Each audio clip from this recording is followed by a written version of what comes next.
আসসালামু আলাইকুম প্ৰিয় ইসলাম দৰদি ভাই সকল বন্ধু সকল অহা 25, 26, 27 ডিসেম্বৰ তাৰিখে নৰ্থ ইষ্ট ইজতেমা আয়োজন কৰিছে দৰং অসমত।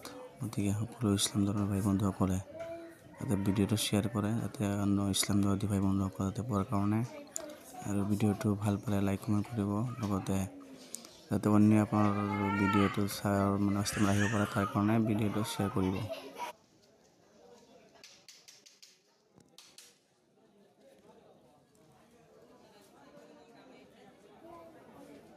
ইজতেমাৰ কাম আৰম্ভ হৈছে এতিয়া। মই সেইদিনা গৈছিলোঁ, কামত চাবৰ কাৰণে গৈছিলোঁ। ইজতেমাৰ কাৰণে বৰ্তমান এইবিলাক হাজতৰ প্ৰয়োজন, পেচাবখানা আৰু লেট্ৰিন বাথৰুমবিলাক বনাই আছে, লগতে মাছৰ কামৰা বনাই আছে। আৰু এইটো পথাৰতেই ইজতেমা এখন আয়োজন কৰিব, অতি ডাঙৰ এটা পথাৰ।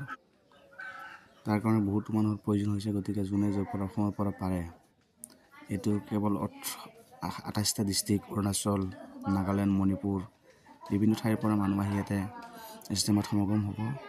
গতিকে ইজতেমাখন আমাৰ কাৰণে বহুত মানুহৰ প্ৰয়োজন।